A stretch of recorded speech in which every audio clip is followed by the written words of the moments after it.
తిట్టు కొట్టు చంపు ఇది వైసీపీ ట్రయాంగిల్ ఫార్ములా. తమకు వ్యతిరేకంగా మాట్లాడే వాళ్ళ విషయంలో, తమని ప్రశ్నించే వాళ్ళ విషయంలో వైసీపీ ఈ ఫార్ములాని ఫాలో అవుతూ ఉంటుంది. అది చెల్లైనా తల్లైనా బయట వాళ్ళైనా ఒకటే రూల్. ఆస్తిలో వాటా అన్న పాపానికి షర్మిలాని బయటికి నెట్టేశారు.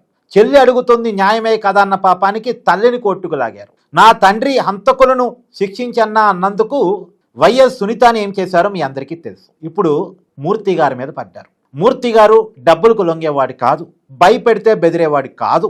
కాబట్టి ఆయన క్యారెక్టర్ని హననం చేయడం కోసం ప్రయత్నం చేస్తున్నారు. గతంలో చెల్లి మీద తల్లి మీద ఏ రకంగా ప్రచారాలు చేశారో ఇప్పుడు మూర్తి గారి మీద కూడా అలాగే ప్రచారం చేసే ప్రయత్నం చేస్తున్నారు. వైఎస్ షర్మిలాని రాజశేఖర రెడ్డి గారికే పుట్టిందని గ్యారంటీ ఏంది అని అడిగిన గొంతులతోటి గౌతమి చౌదరితోటి మూర్తి గారికి లింక్ పెట్టే ప్రయత్నం చేస్తున్నారు. ఆయన చెప్తున్నాడు వాళ్ళ తల్లి నాకు రాఖీ కట్టింది అంటున్నాడు. గౌతమి చౌదరి తల్లి గనక మూర్తి గారికి రాఖీ కట్టుంటే గౌతమి చౌదరి ఏమవుతుంది? మేనకోడలు అవుద్ది. మూర్తి గారి వయసు 50 ఏళ్ళు, ఆమె వయసు 29 ఏళ్ళు. ఫేక్ వీడియోలు, ఆ వీడియోలో రియాలిటీ ఏందో నిన్న మూర్తి గారు లైవ్లో ప్లే చేసి చూపించారు.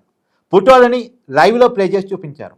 ప్రైవేటుగా కలిసినవి కాదు, బంధువులతో కలిసినవి వాటిని చూపించి ప్రచారం చేస్తారేంటి అని ఆయన ప్రశ్నించాడు.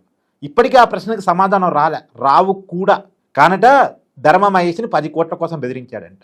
గతంలో ఇలాగే 5 కోట్ల కోసం నన్ను బెదిరించాడని వేణుస్వామి ప్రచారం చేస్తే దాని మీద మూర్తి గారు రివర్స్గా కేసు పెడితే నోరు మూసుకున్నాడు వేణుస్వామి.